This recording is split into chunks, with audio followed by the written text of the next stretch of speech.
Let's talk. I'm a choreograph a song to that, and that's how the dance is gonna start out. Just like that sound and music. Oh, they're gonna start out like that, then they're gonna break out just gigging on it. If that song don't get you hyped, there's something wrong with you. Yeah, they're gonna be. Matter of fact, if you're out there, we're looking for some Fourcast dancers. We got one in each screen. Yeah. Welcome to the Fourcast, where we review movies, documentaries, and films like you've never seen before in a completely different way. You'll get laughter, you'll get information, you'll get a beauty of the week. So be on the lookout for that tonight, I should say. We're going to be coming at you with a throwback. We try to do some throwbacks once a month, and we'll be doing Crooklyn, which is a Spike Lee joint. And as you can see in the description, 2 of us have seen it. 2 of us have not seen it. Right. So it's going to give you a interesting perspective. Before we get too much further into this, let's do a little bit of station announcing here. BS3 Radio is now BS3 Network. As you can see the logo in the top right corner. Nice. We're going to be making some big major moves. Coming to a Roku. So, Sirius XM, if you out there. That's right. We could be coming to Roku TV real soon. We got a little bit of a sneak peek earlier today. So, yes, sir. Very, very super excited about that. Very exciting times. All right, H-Rap, how you doing tonight?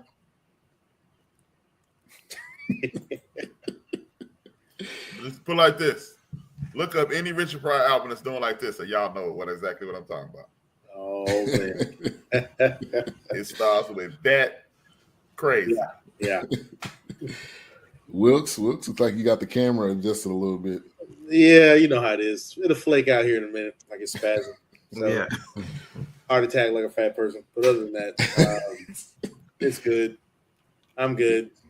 Good to have you. And also I'll say this: Wilkes is the Cowboys whisperer, if you guys weren't aware of that. He normally whispers in the quarterback's ears or the opposing team or the coach's ears, and he's helped us get a couple wins. Hey, you know me.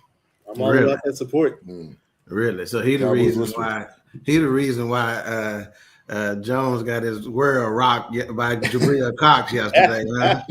That was you he was listening to when he saw them birds circling his dome. Yeah, and he was out there doing the thing. He was walking around like he had drop foot. Like, yeah. I'm laughing at Big Illinois already. Yeah, the comments is buzzing. We could get to those in a minute. And just put Big Illinois up there. Chicago. Come on. In parentheses, my T-shirt. Man, I still got the right here. T-shirt. You never give me. I'm wearing it next week. Man. This is my shirt now. Hostage situation. Doc, how you doing? What's up, fellas? Y'all, everybody doing all right out there in TV land? Because that's where we coming. So, hey, if you ain't got your Roku devices yet, get it. Get it ready. You know, I know you got one. Walmart got them TVs on sale, so go and get you one. Yeah. That way you can watch us laying in the bed, eating Funyuns and eating the sausages. Yeah. All right, let's give some shout outs here. Front Gown Records, DJ Knox, thank you for tuning in. So why y'all call him the show killer? Is that a nickname? It started off like, I'm a giant hip hop fan, and Knox used to do this show right before my show, and I couldn't focus on what I need to write down because I be rocking to his music. I said, "You killing my show." Oh, okay, show killer, got it. All right, Rucker Park in the house. Building. It's about time. She done been going with that same profile pic for a while. It's about time for her to change now. Bring the bangs back or something. Yeah. Bring them back, Rucker. Bring them back. Raider Kev, thank you for tuning in. Kind of busy, guys. We got my bring that beat back with you when you come, too. S.I. Lee, thank you for tuning in. I see that smoke in the mirrors and that Chicago Bulls shirt it looked like you got on there. Oh, Big Illy, we already talked to him. Just Joe in the building, Joe from Houston. Thank you for tuning in. Let's see if I missed anybody. I think that's it. All right, so Crooklyn, which is a Spike Lee joint. We haven't done, I don't think we've done any Spike Lee. I don't believe so. Yet. We referred to his version of Malcolm X, right? You know, in some of the other reviews, but we've not done a specific Spike Lee joint. Which Malcolm X is now on Netflix. So if you got 3 hours, well, even if you don't have 3 hours, you can watch an hour a day or however you want to break it up. But we done did some joints, but ain't no Spike Lee joint. Miss Queen, thank you for tuning in. Hey, man, my movie. I just read the Bible. That's all. Pretty sure they had joints in the Bible. Yes, sir. They just didn't call it a joint. Yeah. But it was from the earth. Why you think they always wanted to do fish fries? Fish fries and joints go together, baby. Yeah. Out of the fish grease. Fish grease hold that blum paper together. Or sheepskin. Sorry. I don't know. Wow. I don't know. This is what you're gonna get. And this is from the same guy who sends a birthday message with Psalms 46 on it today. Right, exactly. Now, if that's not balance, I don't know what is. I thought you was about to say at the end of that, I'm getting ready to close. This is my first close. Yeah. All right, so Crooklyn, obviously a spin on Brooklyn. A variety of actors in this, a lot that we've seen in, future films, past films from this moment, 1994. But the movie was actually set in it was set in 1973, I believe. But this was one of my favorite movies. My family, my sisters, if they were tuning in or watching we watched this movie all the time on VHS. It's probably still in VHS somewhere at my parents' house. I don't know where. They love holding on to stuff. I love them, but they love holding on to stuff. Wilkes, clap. So the screen will go back right. Oh, see, I told you. I tell you. Oh, Lord. So the first thing I'll say is the music. I don't know, man. It's drunk. My camera was doing the same thing. I don't know. Maybe it's Must be black. There you go. That there it is. Fixed it. That actually fixed it. Hey, beer. That proves beer is good for everything. Beer goggles. Let me tell you. One of the things the biggest things that stood out to me was the music in this movie. Yeah. And this is a lot of Spike Lee movies. It's going to give you a very musical and soulful. It's not going to be like the Bee Gees or something. It's going to be real soulful, and they kind of bring it in with the stylistics. And so I love that beginning of it, and they just really kind of went out showing the neighborhood. But Spike Lee's famous for that. So so I'm gonna go to, first off, who are the two that did not has not seen the movie before this week? I had not. Yeah. So what did we discuss? What year this came out? 1994. 94. That's why, man. I mean, shoot, dude. I was 24 years old. 23, 24, out there doing some stuff. I wasn't watching no TV or no movies, man. Yeah. I was making what movies. he said. Yeah. And checking the pager. Hold on. Yeah, checking his I was busy getting 304 on my pager. Wow. Turn it upside down. Smart people didn't catch that. Yeah. Let them ride. But so give me you guys this take first on the opening of the movie. A-Trap. I mean, well, I liked the movie. At the beginning, it was awesome. I mean, what I really liked about it on the serious side, I like how he incorporated urban life. Well, the black community experience. Right just at the very beginning of the movie. Right. You saw people playing hot peas and butter. You saw people, you know, you got some new shoes. You got to race your partners. Yeah. You got the girls out there jumping rope. You got the elders sitting on the stoop. It just, he encapsulated the Black experience, 1970. Yeah. Even though in 73, 74, I was only 4. I don't remember any of it. But as I got older, I saw everything that I saw in my neighborhood. Yeah, I do remember it because my grandfather died around that time. But that was my guy. Yeah. But man, it was the Black experience on steroids. Yeah. Yeah, and for me, it was, you know, one of the notes that I made, I was like, it's a very old school, nostalgic beginning, and that transcends states or neighborhoods, right? You know, in terms of music, the racing, like you talked about, dominoes, cut off jean shorts, double dutch, red light, green light. How much sugar we putting in the Kool-Aid, you know, it transcended all of that, you know, so it didn't matter whether this was filmed in Brooklyn, whether it was in South Dallas, whether it was in the South side of Chicago, it transcended all of that. You know, see, I knew I was going to guess wrong. I had a 1 in 4 shot. It didn't matter. It was all the same, you know, and so H-Rap, you talked about it, you didn't remember it, but the beauty of that time period was that it wasn't just in 73, right? That was a time period that probably had taken place that was a scene that had probably taken place on a regular basis, probably from about 69 to 84, 85. You know, we were doing the same types of things, right? In our neighborhood, it was the dominoes in the backyard with the barbecue pit going and the Earth, Wind, and Fire plan, or the Eisner Brothers, or whatever, right? You got a spade table, domino table. That's just what it was, you know? While the grown folks inside, we outside playing hide and go seek or hide and go get it, depending on where you're I never played that. You know? I never played that. I'm a good guy. Shout out to Mika. It says, such a good feeling at the beginning made you love us. That's real. That's there you go. That's how we lived. It made you feel good. Life was easy.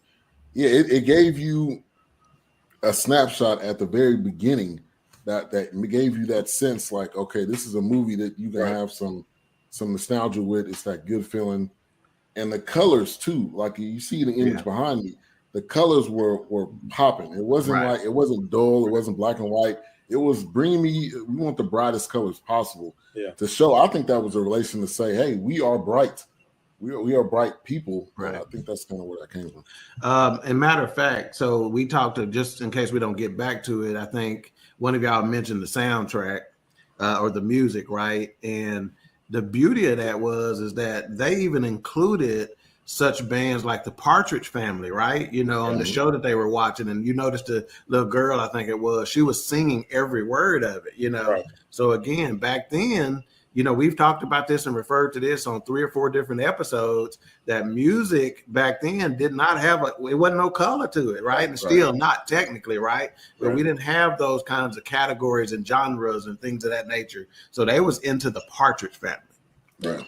And they were crowded around the TV singing along like blues. It's a song that we're singing.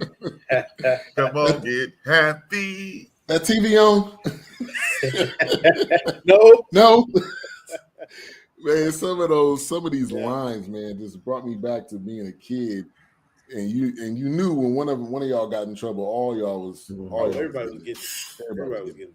But yeah, pretty much for me, I mean, it's, you know, we can pretty much wrap the show up after this because y'all answered the question that, you know, when I was watching it, it was like, how is it that we have the same experience in different states, different times? I mean, me growing up in the 80s, you know, I don't remember the first part of the 80s, but growing up and remembering in the mid 80s, late 80s, you look back and it's like, man, the girls out there playing hopscotch, you know, playing jump rope. You know, we may have incorporated water guns into the situation, but, you know, we out there playing jacks, you know, because I didn't know what the hell jacks was until my grandmother came about it. But, yeah, no, it's amazing how we have the same experiences, whether it's the 60s, 70s, you know, 80s, 90s. Well, may have changed. Yeah, that was it. It stopped. That was probably stopped after that. But one thing we noticed was no phones.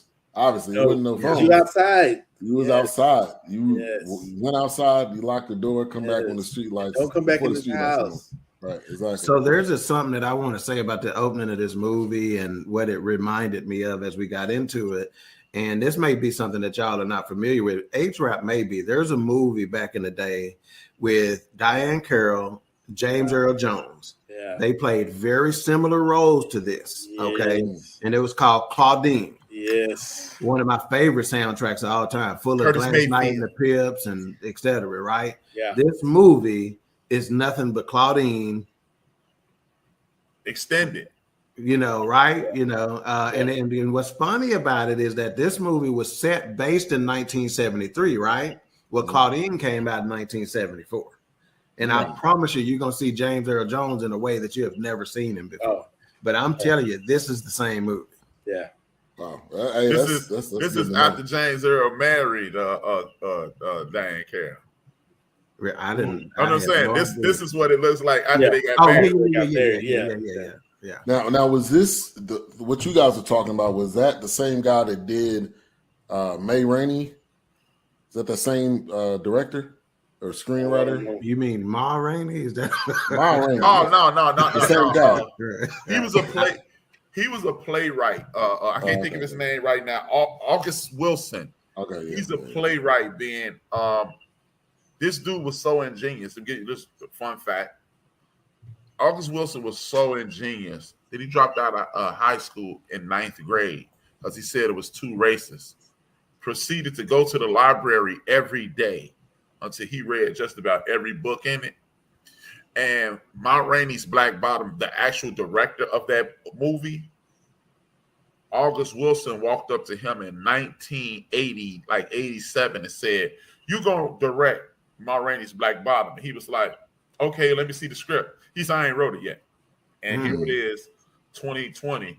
Wow. Denzel Washington, after August Wilson transitions, Denzel Washington buys all his plays. So if you ever wonder why all those like Fences and Ma Rainey's Black Bottom, they look like plays, that's why they are plays.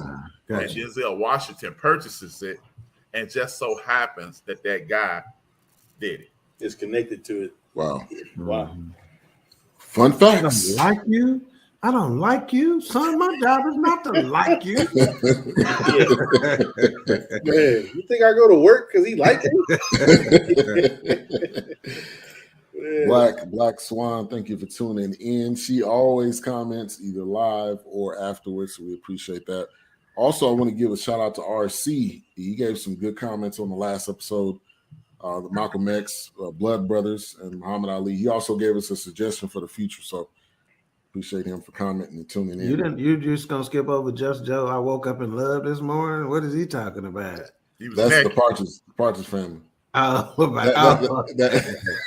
that song that they was watching with us, right? Yeah. He just got out. James' first day out. So, LeBron James' daddy, aka tell it again, man. What y'all? I thought I was the only person that knew Delroy Lindo was LeBron James' daddy. Man, you need to stop playing around. Delroy. I haven't seen LeBron James' daddy, so that may be LeBron James' daddy. Yes, you have. You watch Crooklyn. That's LeBron James' daddy, man. But again, he is a superb actor, man. He is in so many different things. It's not even funny. But he's been in a lot of Spike Lee joints. He was in The Five Bloods, which he had a weird role. If you go back and watch some of the interviews that he had, if you have seen The Five Bloods, but I'm a big fan of his, anything that he's in. But he played a solid role in this. Obviously, had Alfre Woodard as well. Kids in it. I mean, it was. This was one of those that, like I said, I just watched numerous times as kids. A lot of funny moments. I put down kind of nostalgia, the old Twix box, the cartoons. I'm gonna slap the black off you. You black, you heard that before. Eat the peas, boy. Hey, only thing I disagree with. You weren't gonna be doing that much back talking. That's exactly that was my second note. Say it wouldn't be that kind of talking back. This entire movie would be done Yeah, really. All the kids be dead. All right, hey, white people, fun fact. It ain't that black don't crack. All of our mamas slapped us in the future. We really 80 years old. Right. We invented faceless. I'm gonna slap you in the middle next week. We just kept getting slapped until we was 50. Right. We really 14. Got the wrinkles right out. Just push that skin right on out there. Yeah. Yeah. Delroy Lindo for sure is underrated, man. Because he's been doing it a long time, been in a lot of different flicks, and very underrated. Alfred Woodard has gotten her due, over the years. But Isaiah Washington, that's another cat that's in a lot of stuff that don't get a lot of due. Bokeem, the young Bokeem Woodbine, sitting in the back on the stoop. I was like, is that Bokeem right there? Yeah. And the crazy thick goggle white dude, that's David Patrick Kelly. So if you're a fan of 48 Hours like I am, that was Gans in 48 Hours. Yeah. Now question that I have for you guys, that song, I'm kind of fast forwarding, but 1, 2, 3, was that the same guy, the guy with the glasses, the one that was singing? I don't know if y'all remember that. Oh yeah, earlier in that, because they showed him when he was on a TV show. And I thought she was gonna catch that. I thought that was gonna be something, because they showed when she went to go visit her aunt. And she was watching that gospel TV show. He was on there singing that gospel song.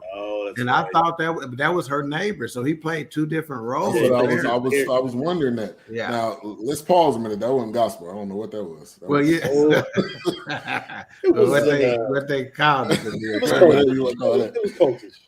Laugh out loud. Well, they talking back had me pop in 5th to 8th grade. Crooklyn made me do it. Yeah.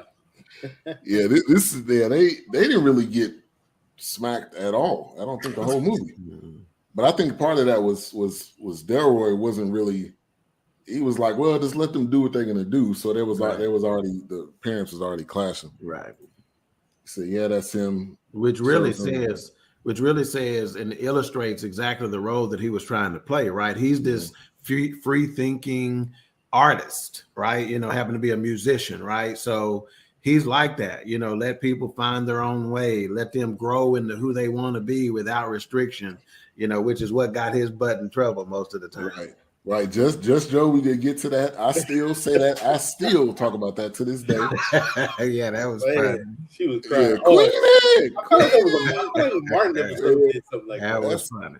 That's a classic line. And then the beads and braids and things. Why you got these beads and braids and things in your head? Ooh, baby, you wearing these? I got to throw these away. Yeah, really. Yeah, so many classic lines that I go back to. Yes. But one of the funny, it was plenty of funny moments, but one of them kind of in the beginning is when they were praying at the table, and he was like, "What did he say? Thank you for this food." She was like, "Hold on, oh no, let's get a real prayer in." Right. But this is one of those I consider one of these classics. Yeah. Now one thing. Was acting up.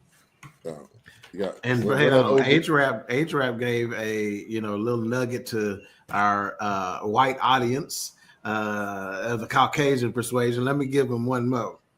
Black mamas will wake your ass up in the middle of the night if they told you to do something before they got home, and they got home and it wasn't done. They didn't care if it was 2:00 in the morning, 3:00 in the morning. You getting your ass up. So y'all mamas might let y'all sleep. Black mamas ain't letting you sleep. Many a times I've stumbled to the trash can in the cold. Hey, my sister Phyllis is watching. She gonna kill me for this. My mother was so bad with that. Like, if you you could wash everything in the crib. But one part. If you had one spoon with some grease on it, my mama would make you wash every dish in the house. Man. I love it. I love it. Yes. Even stuff that ain't been used since Thanksgiving. It's gonna be clean when Thanksgiving came here. Them dishes in the china cabinet. We take it down too. Go get them break front. Right. We was telling Ari, that my daughter, the other day, because we're getting her in a routine like this is you now. You washing dishes. Right. And if it ain't washed, Erica's like, we could pull all these out of here. And she was like, I love it. Yeah, that's real discipline that make you smarten up real quick. Because there was plenty of times I was washing dishes to this day. Yeah. Yeah, that's a lesson in excellence, man. I promise you. Yeah. So one of the questions I had as I'm going back and watching this now, the young guy that couldn't sing and was on the stoop, he was like 10 years older than him. I was trying to figure out what. Yeah, why y'all hanging with them kids? Is he a chaperone or like who is this dude? Neighborhood I didn't realize that before. I just thought he was the same age as him, but nah, this dude was a little bit older. I think he was just a tenant. Yeah, he was. Yeah. In their brownstone or whatever. Yeah. And then you had the lady. She said this to everybody. Meter, where's the rent? Like anybody and everybody. She want to make sure that rent was turned in. We've already talked about Isaiah Washington, his role in the movie. I thought that was another cameo. I mean, there was plenty of them in the movie. Don't skip about H-Rap's favorite cameo in the movie that he said before the show in the green room backstage. RuPaul in the convenience in the bodega. I did not know that. I was like, I'm looking, I'm like, and I'm forgetting that this movie is 25 years old, right? Man. And I'm like, and you see how tall that Joker was, you know? Yeah. And now when I'm watching it now, that was a funny scene. That was a funny scene because I didn't know that was RuPaul. Obviously back then, because I was 12. So I'm like, I was like that. Let me just say that woman looked real. She had the full tuck going on. Let's just say that. Like, could you aim that somewhere else? Man, that little Puerto Rican man was better than me. I'm like, no strike. Right. Yeah. She basically patting him on the head, like, what you doing? Because I'm looking like, is that RuPaul? But I'm like, nah, that's really a girl. She's just ugly. That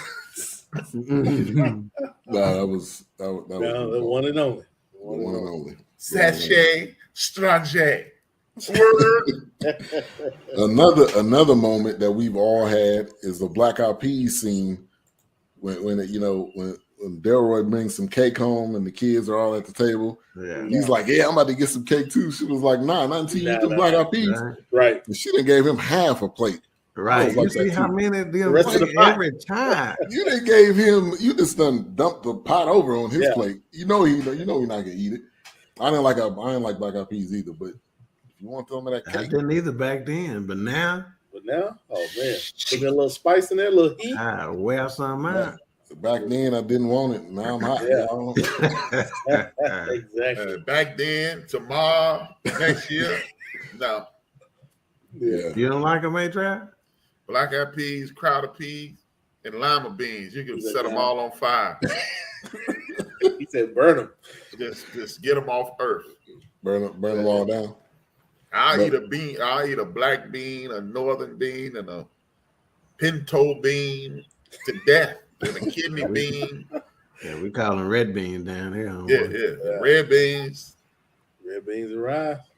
Yeah, well, that was Black Eyed Peas. Yeah, I can keep that. I ain't never got to eat that no more. They ain't having that. You ain't hearing it. So your mom didn't cook them at all? Yeah, I was dude. Traumatized at the table all night. Oh boy. You know how many times I was sitting at the table like this? If you eat them big, I'm like this at 1209 South Racine. Matter of fact, A-Trap, I got Black Eyed Peas when I took you to that barbecue spot to Smoky John. Yeah, you know I did. It was fantastic. Hey, it's so funny how she said she had all night, but then she got impatient. Oh, she just commented. They ain't got all night. They just telling you that so you can hurry up. She ain't got all night. She got stuff to do. I got to get up in the morning. Yeah, but he definitely wasn't eating them peas. That's another classic scene. And the kids in this movie too had real parts. You know, in some movies it's almost like they're just in there. This is pieces. But Troy had real parts. All the kids really had. Yeah, well, the movie was technically about Troy. Right. Exactly. You know, that was the center of the script. You know, is her coming of age, so to speak. Yeah. And you can check out some pictures of Troy now. Now, not looking bad, Troy. You didn't download one for the people, man? Nah, that's their job. You can look that up. It's your homework assignment. It's your homework assignment. Checking out Troy from 11, huh? Okay. The Fourcast is supposed to be a full service. Now you got us Fort Kelly. Fort Kelly. Wow. Oh, wow. And on that note, we'll wrap it up early tonight. Zelda Harris. All right. He'll probably make a courtroom instead of the closet. We'll leave that there. So, and also one of the notes I made, Troy was the little sister and he got game. I didn't know that. Yeah, she was. She was Jesus' sister. Okay. Jesus. And another fun fact, the little boy who always wore the 30 jersey, that was Jesus as a little boy. You talking about the Knicks fan? The light-skinned one who got the bucket of water thrown on him. Oh, yeah. The one. He was Jesus Shuttlesworth as a little boy. He was Jesus who threw the ball over the gate. Wow. It's crazy. Spike Lee is classic for that, man. He goes back to people that he's had in movies before. And it would definitely, reuse even though he looks like a cricket. Now, did you tell the story last week on air, or was that afterwards? What's that? The story with that was afterwards, man. That was post game. That's the post show fist fight. Yeah. For those who want to know what being talking about, y'all know I'm a big fan on Twitter. I got a presence, and me and Mr. Cricket, Jiminy Cricket, was beefing at one point on because I asked him a couple questions that were kind of tough. He didn't really appreciate it. He got smart with me. And I told him some of his movies suck. Me and Spike Lee got mad beef.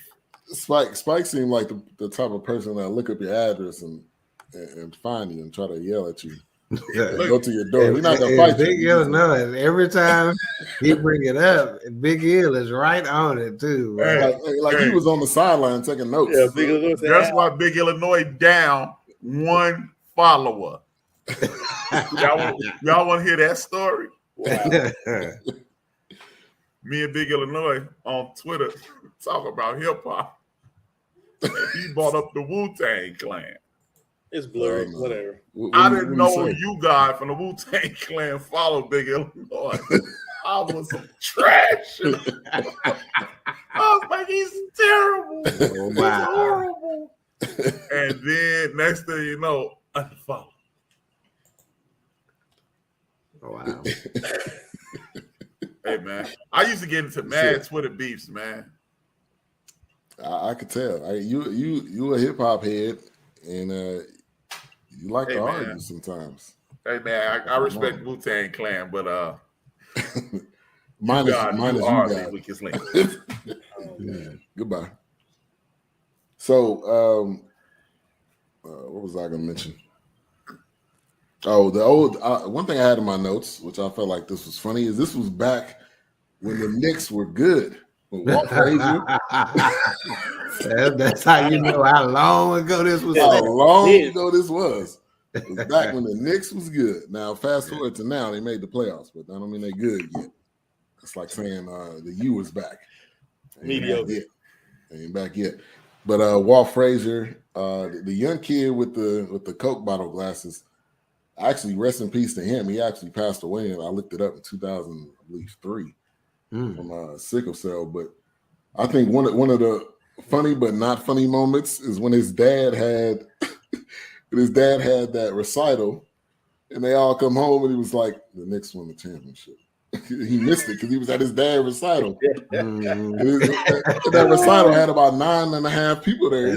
They told him he called it a concert. You are really disrespecting him by calling it a recital. They told him it wasn't going to be about 6 or 7 people there. It's going to change my life. Yeah, she was like, okay. Yeah. Okay, nigga. Yeah, exactly. Dream killer. Yeah, but it looked like he was in one of those kid. That's why I say recital, because it looked like he was in a elementary school hall. What are you doing there? He was doing a ballet dance or something that he was at.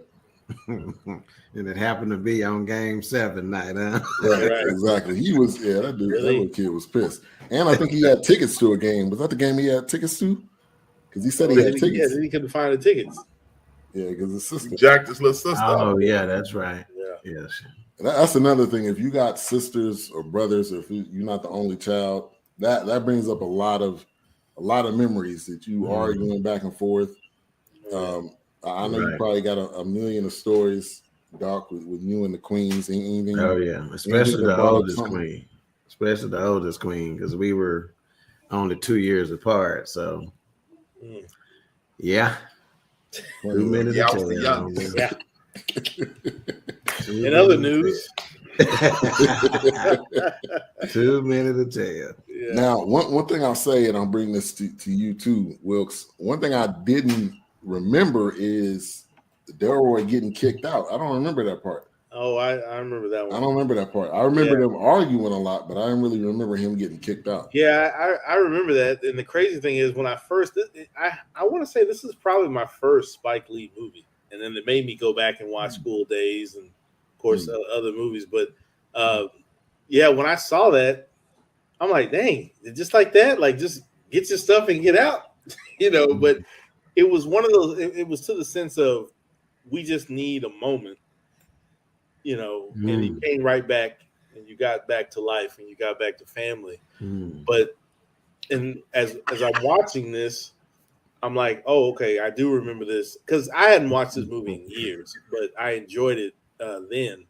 But yeah, when I saw it, I was like, man, you got to go, Negro. So talk to me, Wilkes. Elaborate on that point a little bit. You said sometimes we just need a moment. Yeah, expand on it.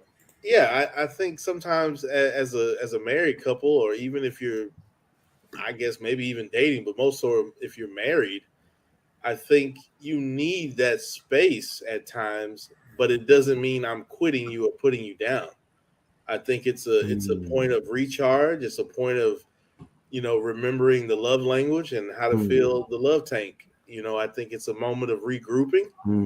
I was caught up in my work, or I was caught up with the boys last weekend, but it's one of those things where, okay, I'm coming home, I'm cleaning, I'm cooking, you not doing nothing, you working.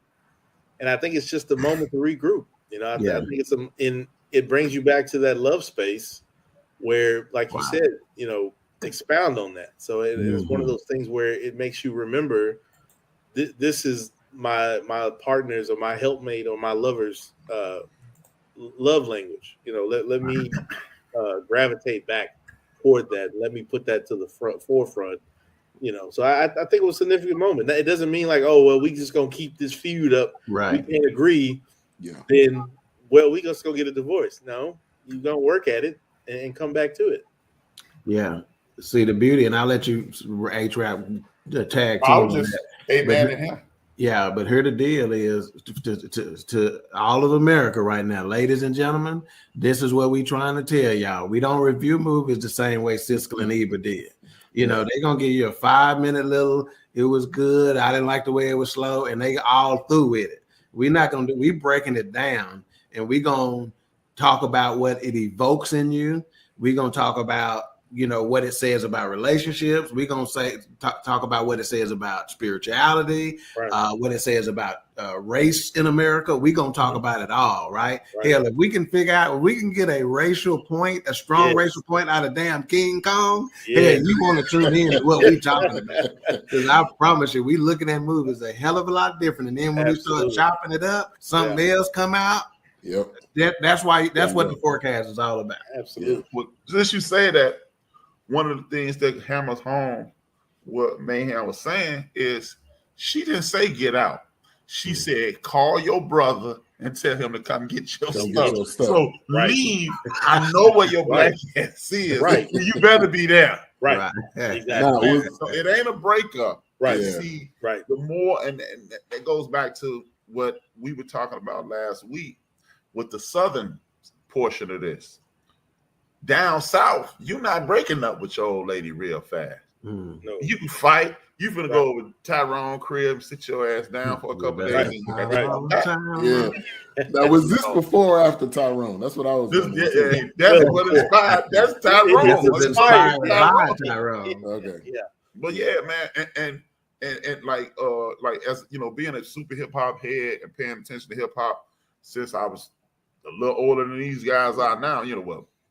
8 years older than these guys are in this movie. Every hip hop star from KRS-One, Chuck D to Snoop Dogg talks about when they had to go down south. Mm-hmm.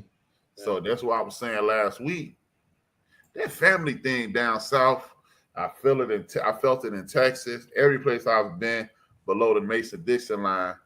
That's why the kids and the adults up here are 30% retarded. Wow.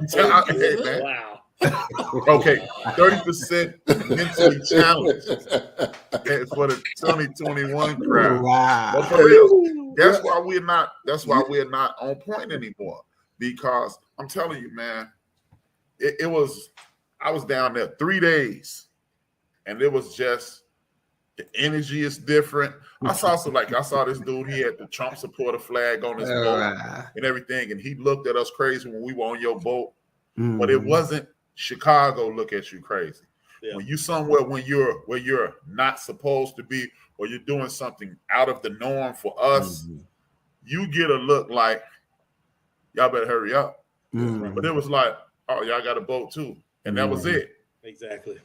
And when you are down in the southern hemisphere of the country, the ancestors are running wild down there. Mm-hmm. That down home feeling is running wild down there. Yeah. That hospitality. I'm gonna talk about this on my Thursday show about what's missing. And it's like, I've been in this grocery store. I was in the grocery store 3 times last week. It's called Mariano's. It's a fruit grocery store, a lot of specialty items. But this one particular Mariano's grocery store is in a neighborhood called Bronzeville. Mm-hmm. And it's nothing but us in this grocery store. And people was looking at me. People were looking me in my face like this. It got to the point where when I picked up my 3rd or 4th item, people look at, hey, good morning. And they were scared. They were scared. They, hey. I'm like, dude, why are you staring at me if you're not going to speak? Right. Yeah. And that's what's missing. Because during the period of this movie, if you walk, me and Ray Kev was talking about this. It happened with his grandmother, it happened with my mother. Me and my mother walking down Cedar Street, the street me and Big Illinois grew up on, and Ray Kev and his grandmother was walking down the street probably the same year. A senior walked past me and I ain't speak. Why you ain't speak? Yeah. I ain't even know her. How you gonna get to know her? Right. And Ray Kev gave me the exact same story Saturday. Mm-hmm. Yeah. So when I speak as a senior at age 51, Right. I speak. No, you better believe it. And that's why I was saying, like in the beginning of the movie, is I'm looking at the kids play, I'm listening to the music, but more so when the kids playing, I'm like, how do we have the same experience? Mm-hmm. No matter where we're located as a Black community. It's like, I played that, the girls played that, I remember that. It was just like, how is this still a thing that's connected like that? Yeah, didn't that song say it pretty good? I am everyday people. Yeah. Isn't that kind of what he was, Yeah. kind of getting you the feeling of, Yep. Yeah. And one thing I was going to say too is that, even when him going down the stairs and she ended up getting hurt, when it was time for them to kind of come back together, it wasn't like we had a beef, Right. so or we had an argument, so you can't come back.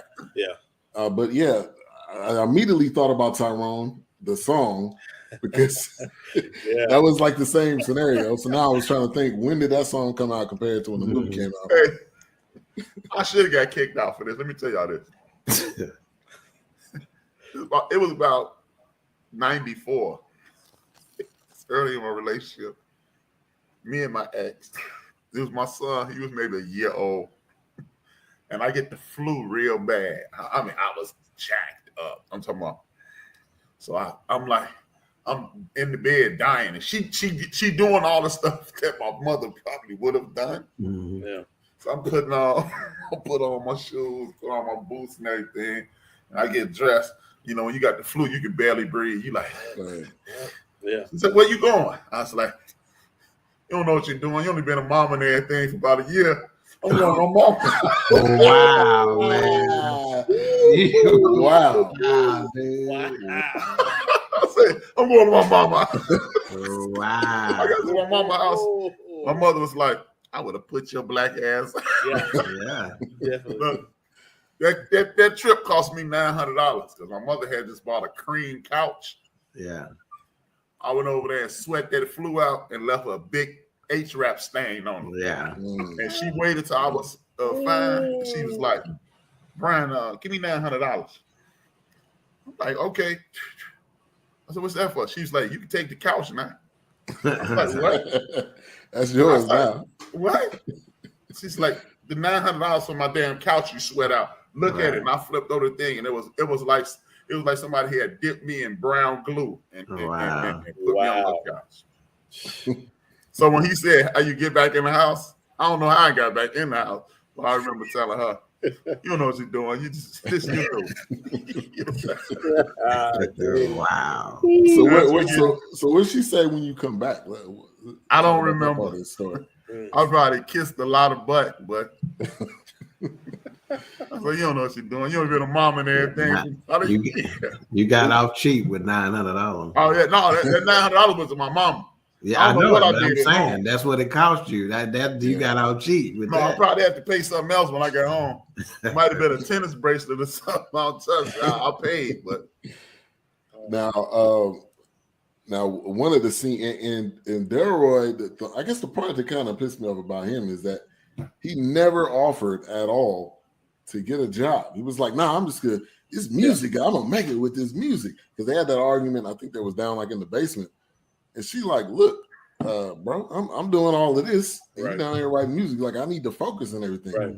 She was like, "We got bills today. You writing bad checks." And so he never not once said, "Well, maybe I'll just go to wherever and get a job while I'm doing the music part." And so I don't know if y'all felt the same way about that. Wilkes. You know, it was one of those things where you would, which I've seen this growing up. You know, it's one of those things where you would think, okay, tomorrow you got a job, today you got a job. Now what you doing 2 days later? And I've seen this growing up, but it's like he didn't offer to, you know, well, I'll pick up, you know, this and we'll go do this, and I'll see tomorrow if somebody got an opening. No, I'm all about this music. This is what's going to get us out of here. Or he's not really even just get us out of here. I think it was just going to be a big, like he was saying, it was going to be a big ticket for us, a big moment for us. But yeah, if she was a teacher coming home cooking and cleaning and having to deal with her kids and go to deal with somebody else's kids, but he was just like, "Y'all need to respect my music." It was like, dude, your wife is, well, at that time, we didn't know it until later, ill, but it was one of those things where he was just not trying to hear that. He's like, "I need you to keep doing what you doing. Right. And let me keep doing what I'm doing. And don't worry about what I got going." Right. You got writing the music, and then when he wrote the check on his, I thought he was gonna get slapped after he did that. He was being petty at that point. Yeah, he was real petty. Yeah, he was too. But that's, you know, I put on there the life of a musician. Really, I should have put the life of an artist, because you got to make that decision sometimes, man. You know, between survival and, you know, your calling, you know, your gift, so to speak, you know, and I understand that's a difficult decision sometimes, you know. And he was about, like he said, "I got to do it my way," you know, which was a little pride too, right? You know. Oh, yeah. So you take that little artist mentality and pride. Ooh, that's a difficult mix, man. Yeah, that is. Right, Golden, that's the dishwasher. The dishwasher? The one that missed that one spoon and had the I see. I see. She probably got two dishwashers in her house. Actual dishwashers. Hey, She was like, I'm not. me and my sisters wrote a Chicagoland, y'all would die laughing. I'm gonna tell y'all. It remind me. I guarantee you, when I say this one word, Golden is gonna put a bunch of LOLs. A seizure. At the end of the show, after the show over, I'm gonna tell y'all about the seizure. Oh no! And shout out Hilarious.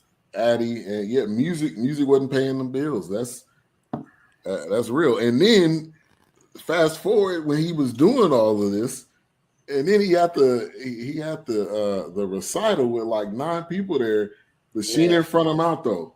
She really could have, but she didn't. She didn't front him out. You know, they were trying to cheer him up, but then that's when his son came in. Like, the Knicks won the championship. But what about wasn't this movie? I think the title of it was Acrimony that came out a few years ago. Was that the name of it? Where the guy, he for years and years and years he was this close to this breakthrough invention or whatever. Yeah. And she rode with him and rode with him and rode with him till she couldn't ride no more. And then shortly after he hits it, now him and his new wife, is like rich beyond measure. So my point is how long do you ride? Yeah. Right. Exactly. How long do you ride? Well, obviously until you die, according to this. Yeah, with Taraji P. Henson. That's exactly right. So death do his part. Yeah. And she rode to the very end, literally. Yeah, on that boat.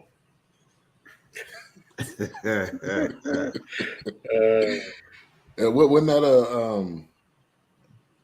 that a Tyler Perry? Yeah, that was I Tyler believe Perry so. movie. Yeah. His best movies is when he not in it. Wow. Is he in that one? He probably is. He got a cameo on everything. I bet so. He probably wasn't in that one. Yeah. Anyway. He's probably the guy at Starbucks. I didn't really That's a like whole nother Acrimony. Thank God we ain't got to watch that. I mean, it wasn't the greatest movie, but I think the concept is worthy of discussion because it takes place in our community, right? Brothers, I'm gonna start my own car washing business, my own mobile detailing service, and my own mobile mechanic service, and my own carpet cleaning company, and my own, or whatever. In fact, I think when we were backstage before the show, I said dream killer. And at one point, that used to be a big thing for me, where I would mess with people, say, you're a dream killer or a dream builder, because at the end of the day, she's got to make that decision, in fact, that leads me to a story when I was still managing this insurance claims department, right? Unit. One of the females that I used to be a coworker for, her husband came to her with an idea. And and this was where those fitted comforters, this may be more for our female audience, right? But they made fitted comforters now. That's a huge thing, right? That was his idea, is to make a fitted comforter. When he told her, this is what my idea, you know what she did? Went and got a sewing machine. She taught herself how to sew. She mocked up one and says, is this what you're talking about? He says, almost, but I'll think mine need to be thicker here or more tight there, whatever. She redid it. They took the mock-up, got it done. Long story short, they got an advance from Walmart that was close to 6 figures to start producing. Wow. So she was a dream builder. She could have been like every other wife, and excuse me, not every other wife, but a lot of wives or girlfriends or whatever. And I done heard you say this for how many months and years or whatever, and just continue to shoot him down, or she could support that vision, right? And she did it, and they. What'd you say, man? So what you're saying is Alfred should have been playing the piano. Maybe, maybe he wasn't no good. I don't know. And I guess that's the decision the wives got to make, right? Is he any good at it? Yeah. But you know what? He had to be worth something, because remember, at one point, he said, "That's right. I'm the reason y'all used to go to Macy's." That's right. Yeah, and he probably bought the building too, which is something else I really appreciated with this property purchasing. Yes. Because they had the Puerto Rican man who couldn't sing as a tenant, and they had the Vietnam vet, Isaiah Washington, who were tenants as well, and they owned the building. Yeah. Now that brings me to the point when the power went out, and he was like, "Did you pay the bill?" He was like, "Yeah. Y'all go ahead and go back inside." I'm sure he was out there like, "Look, man, I just got back in good, man. You turn this," and then they went on vacation and left Vic and all the tenants. They wasn't on no vacation, man. They were taking them kids for some reason. I don't know if it was just to get them away from the summer. Well, they was gone and they had candles in the house. I can't believe. I'm just overthinking it. I can't believe Vic didn't put him in a chokehold. Yeah. Vic was, but so you talked about when he came in and said the Knicks won the championship. Did y'all see the funny look on Delroy Lindo's face when he said that? Yes. I was wondering and then after that is when the lights got shut off. I thought he might have placed a bet on the Knicks. Yeah. And that's how he lost his money. Probably. That was designed for the light bill. That's a good angle. I didn't think he had that look like, he looked, he didn't look in a way that he didn't look like, oh man, it's my fault you missed that game. He didn't look like that. Yeah. He looked like you just gave me some horrible news. Yeah. Right. Yeah. And then the next thing you know, the lights are off. He looked like he got kicked in the gut again. Yeah. He was already H-Rap, get Spike Lee on and let's ask him what he meant by that. He didn't answer me no more. Actually, after that, I've never seen Spike Lee post on Twitter since. Wow. So if he blocked you though, you may not be able to see it. Right. Everybody else see him. You just can't. Stephen A. blocked me though. Well, he didn't. But yeah, so that's what I thought, man. I thought he because that's what my note. I said he bet on the Knicks game and lost. Yeah, because he had that look like, eggs in my face. Yeah. I thought he was just disappointed because he was already disappointed in the recital, and then his son coming there was already pissed because he missed the game, and then they won and he didn't get to see it. That's what I thought. But that's a good point though. Yeah. Maybe he was trying to come up. Spike Lee was taking shots in this movie too, though. If you remember when they were watching the Knicks, Walt Frazier came up and gave the ball to Phil Jackson, and every kid in the room was like, "He ain't nothing. He don't know nothing. Wow. He a bum." And they was trying to turn at the Bulls beating the hell out of the Knicks every year. I'm like, that's Phil Jackson. And Spike obviously we didn't touch on this yet, but he had the role of was it Snuffy or something like that? I don't remember. It was Sniffing Glue. So funny part, kind of funny. I have a brown bag tonight. Right. This is a movie I had my daughter watch it with me. Normally, in most movies, she wouldn't be able to handle, but we kind of watched this. And she was like, "What's in the bag?" It was like glue. It's like all that huffing. Like, where they do that at? And I was like, they used to during that time. You said during that time. And I'm sure it's somebody somewhere still doing it. I know some dudes doing it in the 90s. Right. For me, it was whiteout. Yeah, I remember that. It was on the bottom. They was turning off the Cool Whip cans upside down. Get the aerosol out of it. Slit, and then they'd take the air out of it, put it in the bag. Yeah. I never did it. I just saw it. Yeah, it sounds like it. You don't sound very well versed at all at it. Yeah. I was like, hey, it was weird, man. It's been many liquid papers I've huffed. So. Wow. Yeah. So they get in the car, they go down south to Aunt Song's. So that was that was Alfred's sister. That's what I was trying to figure out. Oh, that was a brother. Okay. That was somebody's brother. It was the brother of Woody. Because I think it was the brother of Woody. I believe. Brown James' daddy? Yeah. I didn't. Yeah, it seemed like it was his family, not hers. Yeah. Because she was not feeling it being in that house at all. They was in there for like 15 minutes. They just got finished eating that chicken. He couldn't even eat good. She was like, "Let's go. I'm ready to go. We gotta go. I'm done." Shout out to my man Speak Easy Sports. Thank you for tuning in. What up, though? What up, though? Yeah. He does a great podcast. Big UFC guy. If you want some UFC info and news and notes, that's your guy right there. So they go down south. They end up getting dropped off, and Troy immediately, she was like, "I don't know these people. Do not leave me here." Right. And it was like, mom was like, "Let go. You never gotta go. Okay, I'm gonna give you this one last hug, and Right. you're not coming with me." Oh. Yeah. Yeah. I think down south was okay. Daryl, his family, and where his brother picked Troy up. That's true. Yeah, that's true. Yeah. That's true. Yeah. So she gets down there, kind of a rude awakening. But we've all had these trips down south. I grew up in California, and we spent a month down south with in Hickory, North Carolina, with my grandmother for a month.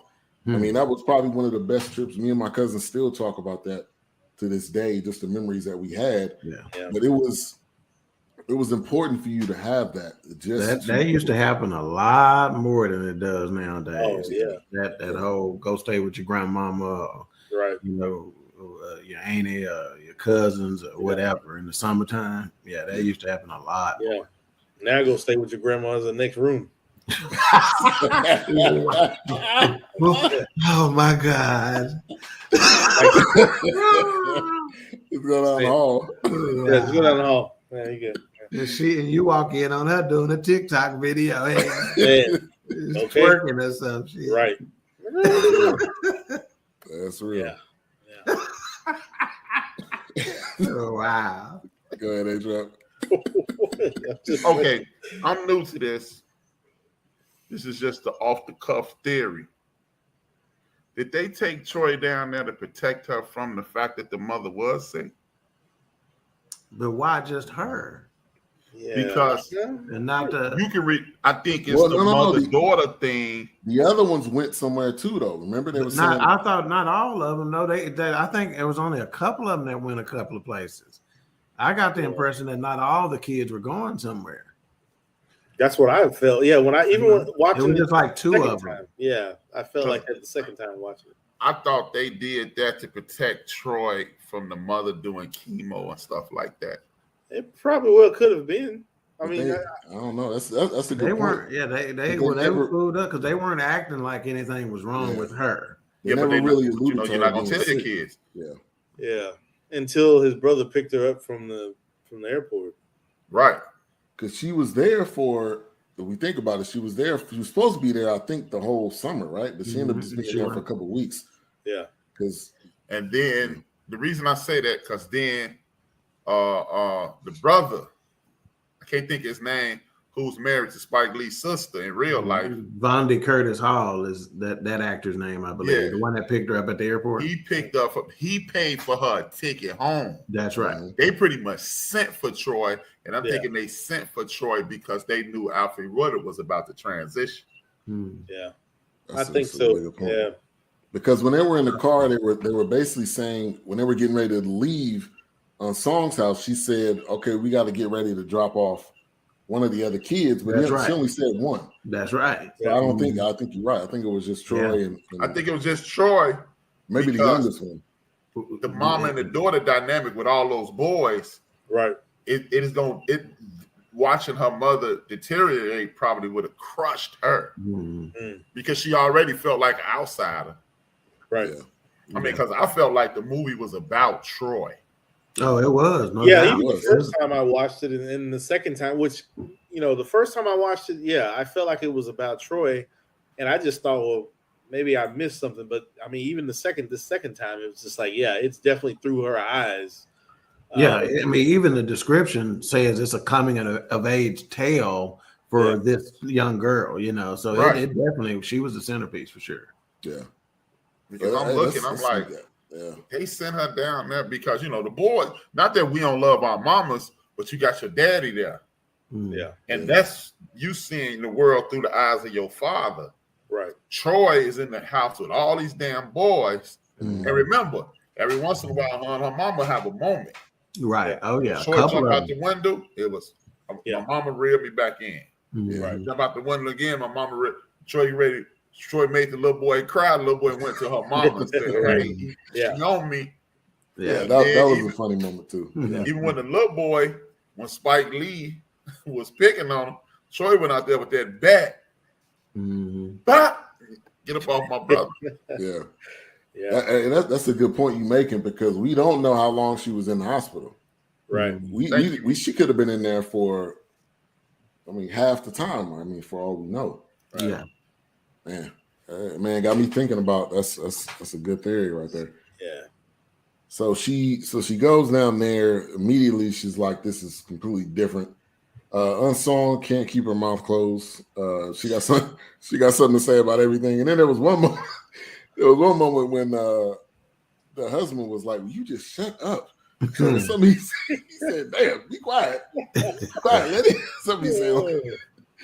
So he was, and then the young girl, I think it was Viola. I think was her cousin, which was I forgot. I didn't know she was. I don't remember she was adopted. I don't know if you remember that part. I don't think she adopted because she still referred to that lady adopted her. Yeah. That's her real father. I think that lady, as the wife, adopted her. You know, like if you married somebody, she said, she never said, those are not my real parents. Right. She said, that's not my real mama. Yeah, that's right. She refers to that man as her dad, and she said it every chance. That ain't my real mama. Right. She said it every chance she got. Mm-hmm. Yeah. Now, did she who put Queenie in the couch? Because obviously Queenie didn't just mistakenly get in the couch. Sure it did. They never really the daughter did. Yeah, because she was looking real. She was like, I'm glad that she couldn't stand on a stepmom. Yeah. I thought it might have been. It didn't look to me that it was automatic, that it was on purpose. So they pulled it out, the sofa bed out or whatever. So I thought maybe they just put it in after one morning, not realizing the dog was in the bed asleep, and just that's how I got it. Yeah, that was a murder, dog. That was a murder, dog. Yeah, that was a doggy dateline. When she started screaming, oh boy, the doggy snapped, man.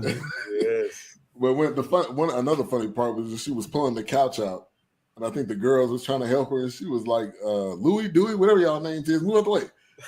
Then she probably pulled that couch, and that dog popped out of there like Queenie. Yeah, that's a classic. Oh man, yeah, that song, the whole trip that church. Yeah, she was not used to that at all because now let's go to this point. I mean, they prayed at the table, but they wasn't watching 1, 2, 3. The devil was after me. When it was at home, when she was back at home.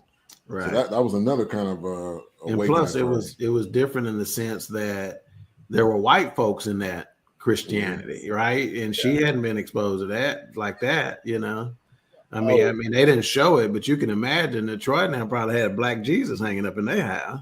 While we're Jesus like this. Yeah. While we're on this scene, did anybody witness anything happen to the camera?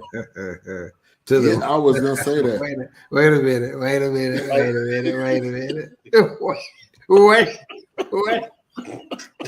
Wow, really? How was Jesus posed in a trap? Really? Wow, man. Wow, dude. Wow. There's a saying that you go in the hell with gasoline draws on. Hey, I'm gonna know everybody though. Oh God. I'm gonna know everybody down there. Wow. You. Wow. Wilkes, say what you said again. So did anybody notice something happened to the camera angle? The stretched out look. I thought that my TV went bad. Oh yeah, I thought the same thing. But that was more Spike Lee weirdness. Yeah, that was the same thing for me. So I guess that's one of his things where like he do the whole when they walk and it look like they on wheels or whatever. Yes. So what happened is so the reason he did that, which they say he's mentioned this in interviews, he was trying to give you this perspective that things were not right. It was almost like you were I guess induced with some drug that that's what it looked like. These people are loopy. Everything is bigger than what it is. Okay. And you're just fixated on this, everything's out of proportion. Where am I in a dream? Okay. Is this making sense? Okay. Yeah. And that's why that's why the screen looked like you were watching the Kmart special, but you weren't watching the Kmart. So what I thought was, because I don't remember this from the first time I seen it. Yeah. So I thought this was maybe they remastered it, and when they remastered it, somehow that got. Yeah, I had to look that up because I thought it was. Oh, no, yeah. What's going on here? But it changed back when she went back. After the second time, because it happened like 2 or 3 times in the movie, right? Yes. So the first time I thought, okay, it's something going on up here. Right. But when it happened again a couple more times, I'm like, oh, this is Spike Lee foolishness. He's doing something. Yeah, it's Spike Lee foolishness. Yeah, it's on purpose. Yeah. You know, it's like he took film class and he learned about perspectives, you know, right.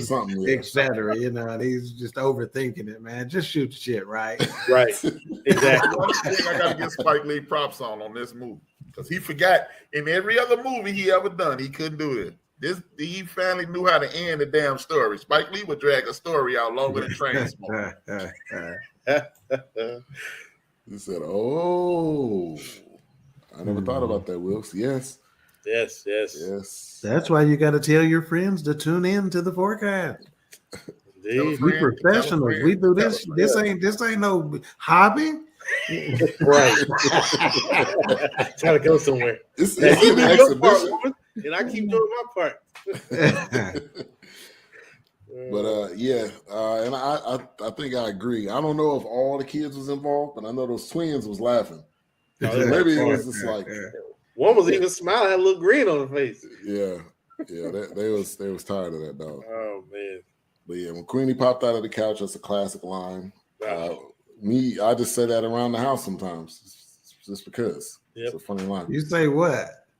Queenie! And that dog. So up to this point, what was Ari thinking you doing? I mean, it's like she probably think her daddy is. She was like, "What is happening right now?" I don't know what you're talking about. Yeah, but yeah, we all had a good laugh. So yeah, she and then shortly after that, she ended up leaving. So she got a letter from her mom, but did her mom get her letter? Now, when I'm trying to think about it, because I think her mom was reading her letter, right? Yeah, because I'm sure Troy was writing as often as she could to be like, "Get me out of here." Yeah, get me out of this place. Yeah. See, that's what made me think about the letter. Made me think about the cancer. Was they hiding that from her?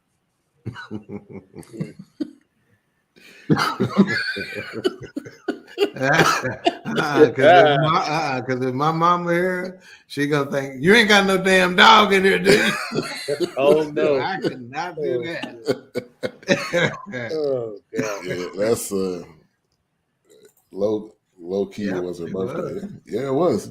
Oh, and she was ready to go. Right. So that Just Joe make me remember that. Remember, her mom did send something down there, and it was in shape of like a letter. It was a small little situation because it had those earrings in it or whatever, right? And because she had gave the little girl some too, but she couldn't wear them because her ears wasn't pierced. Yeah. Which is a classic old school Christian move back then. Like it meant something if you got your ears pierced. Yeah, the ear, big. Yeah. You had to be like stripping or something. Huh? You had to be like 12 or 13 before you got them clipped. Yeah. Now the Viola, the cousin. Now I don't know if she was already like this, but when Troy got there, she started getting. That's right. She started getting dark. She seemed to be well behaved when they got there. I think it was Troy influence for sure. So I would say if they would have had a sequel, it might have been a Dateline more than a Crooklyn. My parents, but the mama probably would have been buried outside by Queenie. They would have made a part 2, but it would have been. It'd have been the first part of the Pink. We would have figured out how that story got wrote. Yeah. I ain't fooling with you, dog.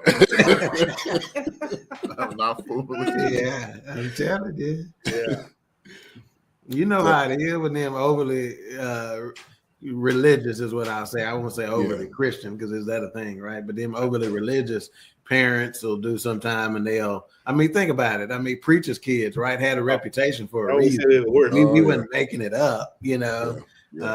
So, you got these restrictions on you to where, when you bust loose all the way left, right? Exactly. Yeah, she was ready to go too. The car leaving and she running with the car trying to, because she's like, oh, and I think she said, if Troy leaving, I'm leaving. Mm-hmm, she did. Get me out of here. Yeah, she was ready to go. Her cousin, No.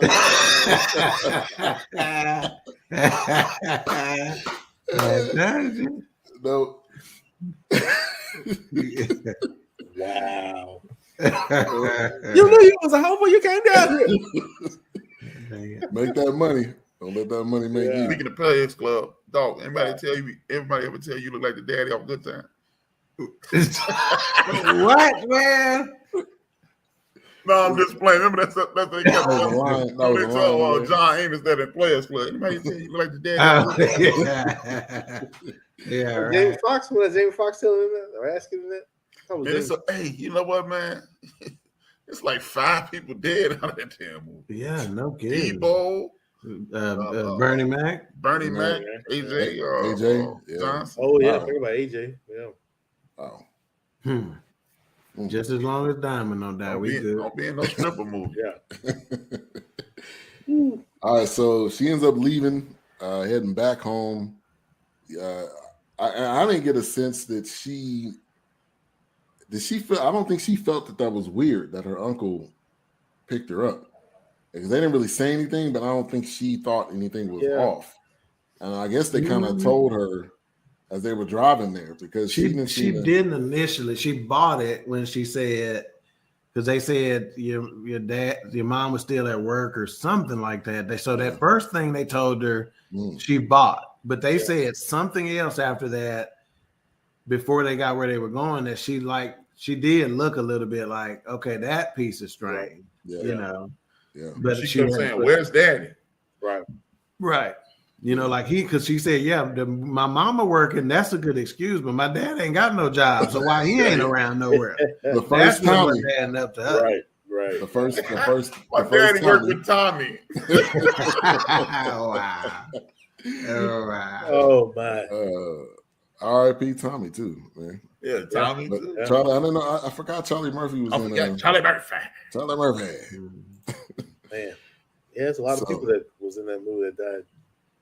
So when she got to the hospital, now watching this for the second, or however many times now, she was getting ready to pass, because the way they were, obviously the dad was selling it like, hey, we're just gonna bring her home. We can run some more tests, and it was somebody said, I don't know who said this, maybe it was my wife that said it, when she said, I'm ready to go home, get the car. That was her way of telling. That's right. Yeah. Of telling Delroy that, hey, that's it. You know, get him out of here, get her out of here, or whatever. I don't want her to see the rest of this. You know. Right. Yeah. Yeah, I remember my grandmother, with her being on hospice and being pretty sick.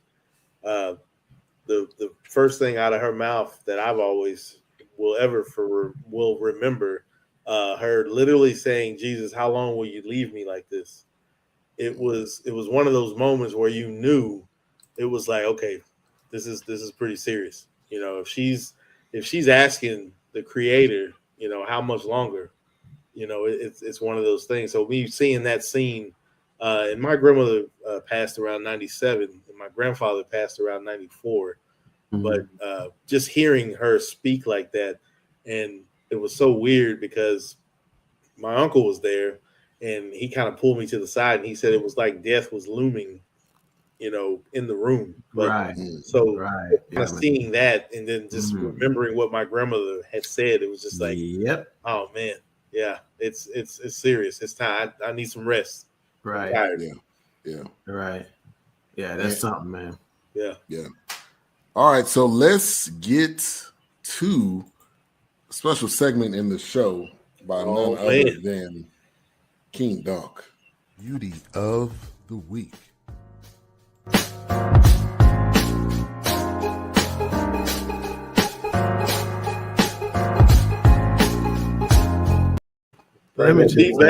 Let me just say this.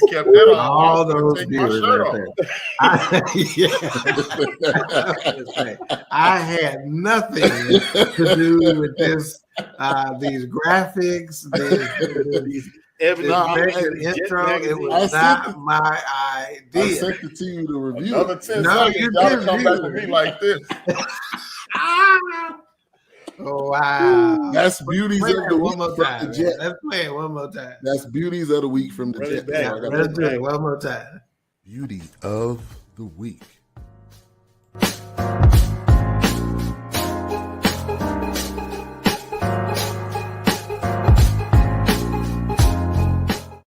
Oh my God! And what's funny about this? Look at this food.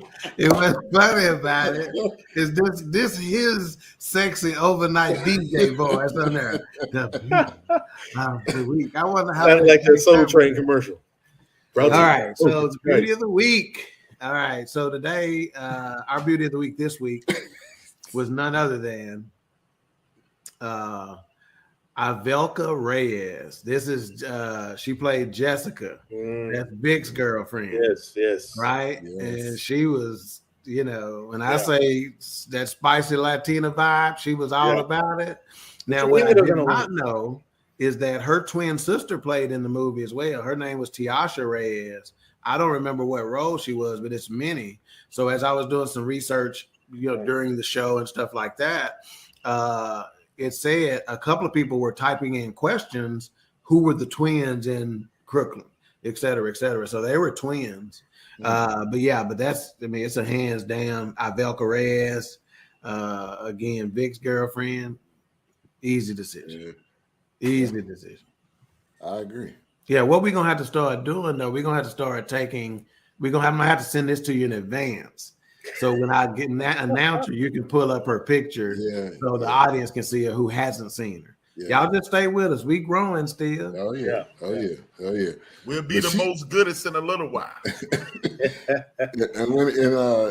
And Delroy, going back to that point, she was done. She was like, Vic, you ain't got no lights. Yeah. And Vic was like, I need my lights because if I don't have, my doctor said I got to have my lights. And she had told Vic girlfriend told him 2 times, 3 times, them food stamps I gave her didn't help. Man. Like she was like, hey, I gave y'all some food stamps. I'm trying to help y'all. We living here under y'all roof. I don't live here. Yeah, right. Right. Man. And then she walked up the stairs talking Spanish, the angry Spanish the whole way up, boy. Man. Boy, Delroy know how to put his foot in his mouth on that. He was like, well, technically, you don't really live here. But then he was like, you want these candles? Why are you trying to light that cigarette? He was like, let me help you out with that, Vic. And then he gonna say, well, at least your gas and water still on. Why you yelling? Stick your foot in your mouth. Another thing to step in some and stick your foot in your mouth. Now we almost talked through the whole movie. We didn't talk about the downstairs neighbor. Oh, the stinky guy. The stinky guy. Which he had how many different people he had tell him. And what I think the first moment he appeared was when him and Vic was getting into an argument. And Vic was like, look, man, I ain't got time to keep talking to you. They kind of showed him real quick when he was at the piano when he started singing. Right. Yeah. And he was beating hard. Yeah. Terrible with all those dogs. When he had what is that? What is that machine called that he had? The beat machine that he had playing in the background? Was that a synthesizer or something that he had playing? Very well could be, I guess. Yeah, I don't know exactly. You loud and your house stink. That's a horrible comment. Yeah, he had all them dogs in there. Then they throwing trash back and forth, and it was, and that's why the downstairs neighbor not on this picture behind me. And that was the one phony part, because if your mama walked out and saw you arguing with a grown person, she would punch you in the back of your head. Yeah. Regardless, And ain't no way your mama defending you. And she may send you in the house and check the neighbor, but she's not going to check the neighbor right there with you, thinking I'm defending your foolishness, whatever. Right. And they kind of had her like that though. They kind of had her where they could say like, "Hey, that wasn't me," or "I didn't do that," or "Is the TV on?" No, and then they just turned it down a little bit. Right. Yes. Yeah, that would happen. Yes. Toe up to the floor. My mama would come in the room and touch the back of the TV and beat the hell out of all of us. Yeah. That TV. Going back to that point, when you think you on your way home and your mama like, I'm gonna get you when we get home, Right. When you get home, you get in the shower, you think everything all good. You step out that man, shower, that belt. Mama don't forget. Don't forget Nathan. Yeah. Don't go out there and pick the smallest switch either. That ain't gonna go well. They're not. Go get a tree. Yeah. and braid it together. They didn't get whooped at all in this movie. Yeah, and don't start crying before the whipping starts. Right, please don't start doing all that crying now. Your ass wasn't crying when you did. Right, right. I'm gonna give you something to cry about. Right. Your ass wasn't crying when you was doing it. Story is hilarious. Yeah. And then when you're done, and then I'm gonna whoop you some more. Yeah, well, here goes a lollipop that make you feel better. Nah, my butt hurting. You know, like go on and call him because when I get out, I'm gonna beat you some more. Right. Yeah. Yes. Yeah. Come so through, Rolanda Wilkes, come through. So who said get a tree? They were A-Trap. That was A-Trap. So she finally comes home, realizes where mom is, and then mom never came home. Dad ended up coming home, and he was starting to get teary-eyed. So then the boys was crying, and I guess the biggest point that kind of stood out was the girl was just sitting there. I mean, she was almost emotionless, like either she knew or she just wasn't. It didn't affect her. So I wanted to talk on that point.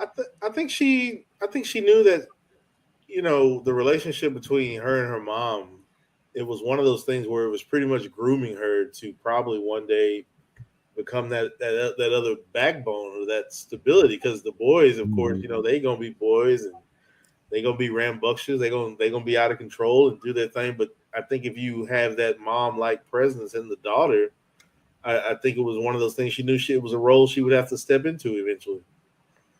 Yeah, she probably started processing, already.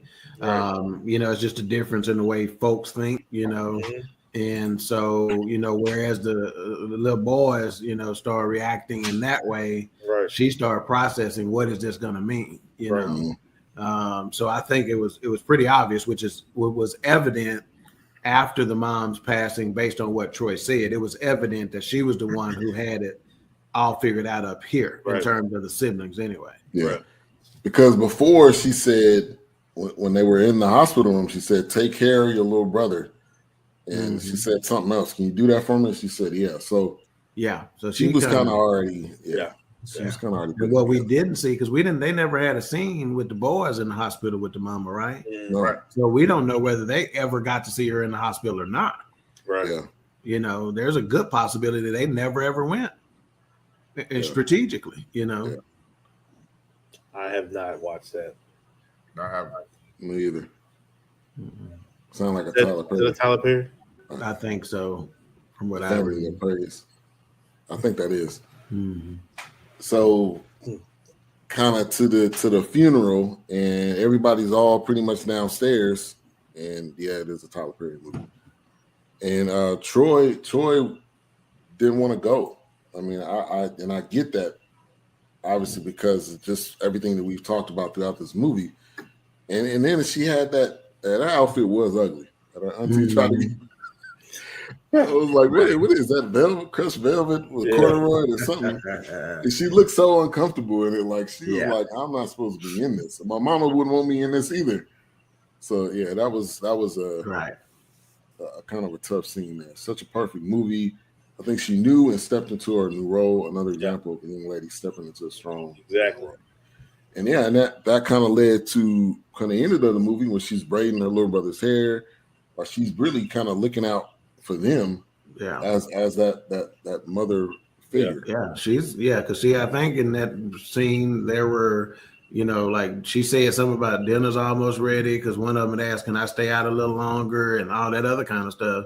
So she was fully engrossed into that role, to say the least. Yeah. And another thing we didn't mention is she kind of had, I don't know if she had night terrors or she had nightmares, but there was a couple times she was just sweating it out. In her dreams, bad dreams, kind of dealing with Snuff and whatever the other guy's name was, kind of chasing him around. One arm Willie. We'll go with that. No. Yeah. Nubsy. Sorry, guys. But I think one of the other moments kind of later on is when she woke up and she thought her mom and her dad was arguing. Yeah. But the dad, I don't know what he was. Because this was after the mom had passed. He was chasing a mouse or something. So she started. Yeah, he was. That's right. Yeah. And she heard the ruckus and heard her mom's voice in it. Yeah. So that was it was kind of a sad moment. Obviously, she ends up. Oh yeah. She passed away. They went to the funeral, and then you're the kids with just your dad, and your mom's not there. So you got the people around and telling you, hey, it's gonna be okay, and kind of patting you on the back. And then you got to get a job. Right. Yeah, you can't just be playing. Keep writing them jingles. Right. Can't be doing them 9-person recitals no more. You know, you gotta really do something. Yeah. Gotta get a real job. Get the doing permissions. Right. It's what got him to selling drugs and clockers.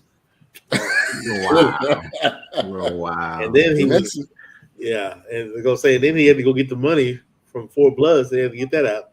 Right. Exactly. Anybody else notice that the Four Bloods names are the Temptations' names?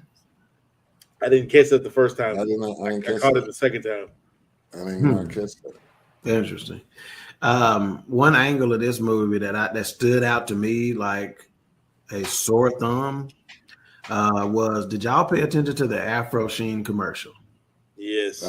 Okay, and that affected me a little bit, right? You know, because the tagline was "Beautiful people use Afro Sheen."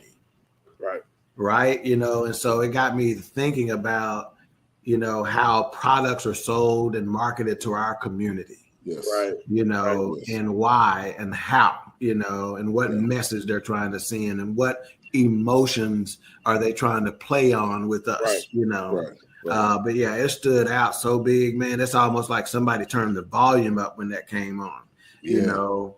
But I just thought that was, you know, he put that in there, obviously. I think so. Strategically, yeah. It was the subliminal message, yeah. But it's, you know, it just, you know, made me just kind of pay attention to certain things, like, you know, how just pay attention sometimes. If you want to know shit, you ain't need nobody. You don't need to read the back of a bottle. Pay attention to how they market it to you. You can tell whether it's good for you, not just based on that. Right. If they're not selling it to you based on what's inside of it, based on the benefit to you in that way, in a natural way, you ain't got to read the back of the bottle. Hell, it ain't no good. Because trust me, I've seen Afro Sheen a lot in my family growing up. And I'm pretty sure those commercials got it there. My grandmother had the pink bottom. Bottle of the Afro Sheen. Yeah. But that's soft fro. They soft fro, baby. Yeah. What? Like Anaconda Margarita. I don't know that we got that here. I don't know what that is. No, that's from Black Dynamite. Okay. Oh gosh. Michael J. White. I'm about to quote 45. Now, did Anaconda make so good? That commercial. Golden gave 2 laugh out loud on that one. Mm-hmm. Now, Wilkes, did they have that commercial? Oh no, my brother, you got to buy your own. Did they have that in here or no? No, which I could have. That was later on. It was it was later, but I don't know. It was in the background. They never really showed it, but you could hear it in the background. Okay, but they didn't. I thought. Hey, for real, that product didn't come out until about 84, 85. Yeah. Okay. And then, hey, dog, would you tell them back then it was that white dude saying, "My dad used to tell you turn on that music, but Dad, it's smoky." Yes, that's that commercial. I remember that one. Yeah, like here we go. This is the second film or documentary in a couple of weeks. They had another Soul Train, Train appearance at the end. So that was that Soul Train line, man. I put my notes on there. I loved how it ended. Yes. Dope. I put dope AF soundtrack. And then I also put Black people really can dance. You know, because I'm talking about these jokers is And then they getting had it. Getting it. the Crooklyn Dodgers was on the track at the end. Yeah, Tribe Called Quest. Yeah, I didn't realize that. No, Of course, Chubb Rock, Special Ed, yeah, and Master Ace. Okay, I thought that was Tribe. Q-Tip may have produced it. yeah. Yeah, I literally did not want the credits to end. I wanted them to keep on. Let's go. Yeah. You know, I watched that all the way to the end. Soul Train used to be my joint. I wasn't missing that. It wasn't no Saturday morning that was coming on. I'm surprised Soul Train or Don Cornelius hadn't got like a documentary or anything. But, you know, there may be though. Yeah, they had a mini series about Soul Train. Yeah, something. Okay. I remember something being out about it. It was on BET, the Booty and Titty Network. Wow. BET After Dark. Oh yeah, you get that Luke.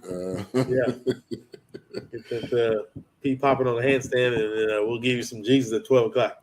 Right, exactly. Yeah, right after Tip Drill, we'll give you the daily reading. Right.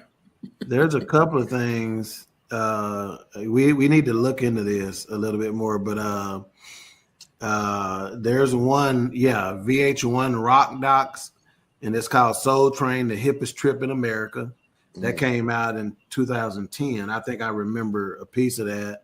Yeah. And then they had a Don Cornelius, visionary trailblazer and cultural icon. And then the one I'm talking about came out about 19.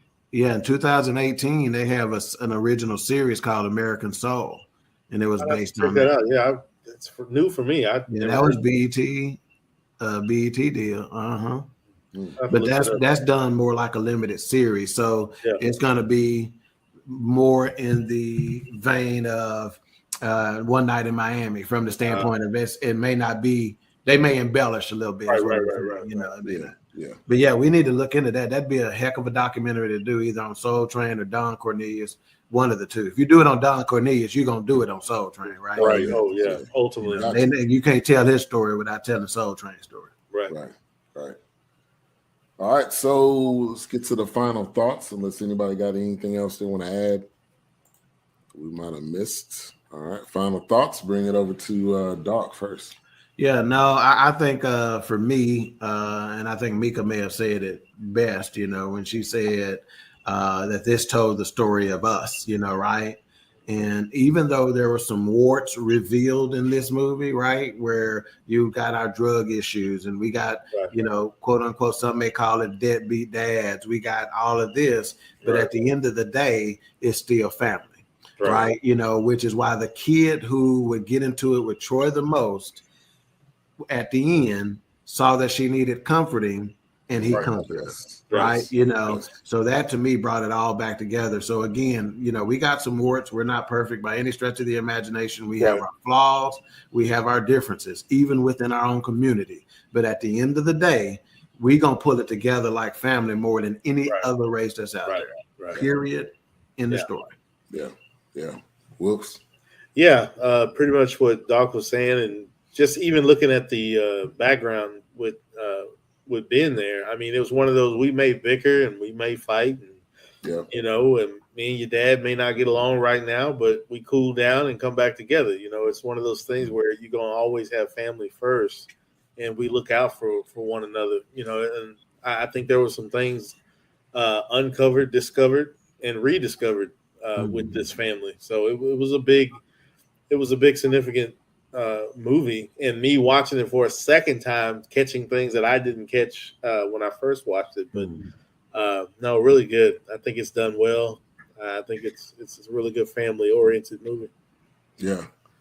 For me, this is still a classic. Like I'll watch this again just because. But you guys really hit it on the head. You see in that picture where they're all laughing, and 15 minutes before that, they could, Troy could have been fighting with a brother.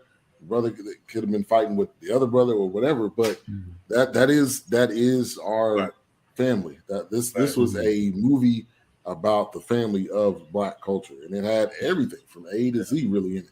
Right. So HR. I mean, can't add nothing to that. Yeah, and it's like somebody said it earlier today. They talked about how I think it was Wilkes that said, and it's been said a couple of 3 different times here, at how we can be from such vastly different parts of the country, yet there are so many similarities in our stories, and it's like, man, we ain't never talked. I ain't never been to your block. You ain't never been to mine. But there are some universals that somehow transcend geographical locations, man. It's just amazing. Yeah. I mean, that's what I said. I can't add nothing to that. It's just my first time seeing it. I don't think I'll appreciate it. I don't think I appreciated it as much as I could have because I was watching it to talk about it, not to enjoy it. And I was, and up until this conversation, I was gonna give it a lower grade than I am. Yeah. No, that's something to be said for it. In fact, A-Trap, that affected me because that happens for us. Like I got news for you. Going into it, I'm like, I really want to watch this doggone movie, man. I mean, because it's when I say my next 10 days, and it started 4 days ago, it was super busy, right? I'm like, man, I really. I got Cowboy games to go to. I ain't got time to watch this. But during it, that changed very quickly from work to pleasure, and so a lot of times that is the case, is that I'm watching it differently because I'm getting prepared for a show. But I forget. In this, a couple of times I had to pick my phone back up like, God, dog, I'm supposed to be making notes, because I got engrossed in the movie itself. So. Right. Because I was telling Ray to Kev, it was cool. And then as I'm talking to you guys, I'm going, man, this is better than I thought. Mm-hmm. Yeah. And that's the beauty of it, right? So often we listen to what the critics have to say. And a lot of times it's in one-line blurbs, According to the new Court York Post, it said one of the best cinematic features of all time, and then somebody may give a horrible review, and we're giving one individual's perspective, and we don't know why they felt that way. Right. The beauty of the Fourcast, we don't do a 10-minute review. We could be a show that reviewed 10 different items in one day, or whatever in one show, but we're trying to give you the what's, whys, and what fors of why we think what we think, Yeah. So I think that's the beauty of it, right? Because you get somebody else's perspective, and we have an appreciation for each other. Right, so therefore, we're going to have an appreciation for your perspective. Right. Yep. Right. And this is just one of those movies, like I said, that you could just watch really over and over again. And I agree with Wilkes. Just watching it this time around, there was so many different things I didn't realize that really kind of blew me away. And this was probably one of the movies I was looking forward to because I've seen it, but now you watch it this time and you're more so seeing it to talk about it. And my wife was like, man, you taking that many notes on Crooklyn? And I was like, yeah, I can't even believe I am. You'd be surprised. Yeah. But, you'd be surprised the second time around as things you start to realize. Yeah. All right, let's get to the ratings. And we're going to also pose this to everybody tuning in. What would you give it from 1 to 5 mics? That's what we do on the Fourcast. This is at an A++. Thanks for reviewing one of my favorite movies. I'll watch again with 4 new perspectives. Yeah, that's another great thing about the Fourcast. You're not, like Doc said, you're not gonna get. We don't always agree. We rarely. And some of the I think it was the last episode where we saw it differently with Muhammad Ali and Malcolm X. And how that went down. And to me, those are some powerful, meaty discussions, on how we saw it and why, and I think really what's ironic about the Fourcast, as far as I'm concerned, is that sometimes in those moments, sometimes people don't know how to communicate with folks because it's not been demonstrated to them. Right. We can demonstrate how to have a disagreement and still be cool, and we're gonna laugh in a minute, Right. 100. Yeah. All right, we're gonna go to Wilkes. First. And don't be going the same direction every week on who Mike should go to first. I am. You got to going a different man. I'm going Wilkes you first. Put pressure on folks. I'd have to give it a 4.3 mics. I give it 4.3. I give you 3, not 5. I give you 3. You're doing the prices right. 4.4. I give you the 3. Prices right. 4.3. Okay. All right. A-Trap. I'm gonna just give it a straight 4 because again, I didn't appreciate it when I watched it. I was watching it. I was just like dog. I was like, man, I got it. Yeah, I can watch this. Right. Then I went back to the Spike Lee beef. Yeah. Spike Lee.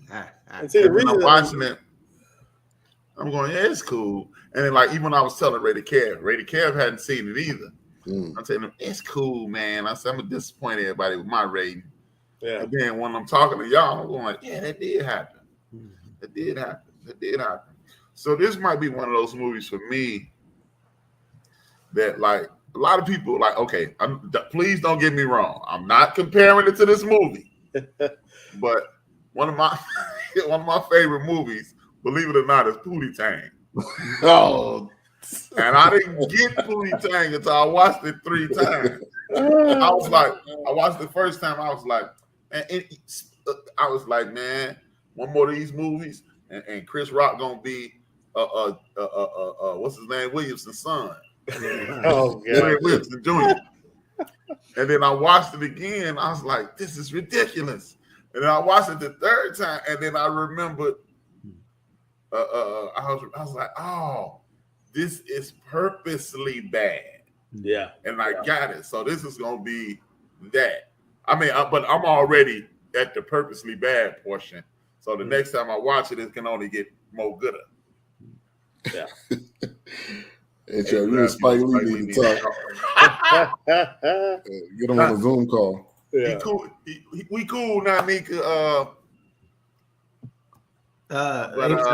Wilkes, when are you about to say Yeah, something? Twitter beef. Oh no, I was just gonna say the reason I did a 4.3 is because at least they did try to discipline the kids. If they would have smacked the shit out of it, I would have gave it 5. Since they didn't. Hey, that was her weakness. If she had one weakness, that was it. Because she would not. You better be glad that wasn't my mama, because my mama, really. It wouldn't be no movie. TV. It wouldn't be no movie. But she snatched the pebble out the dude from Kung Fu Hand. That's how bad my mama kick ass. Wow. Wow. My mama, okay. So we gonna talk about how bad our mamas were. but we got to use the same example, right? So the Kung Fu pebble. My mama slapped the shit out of his hand and said, "Get that shit out of my face." That's what my mama did.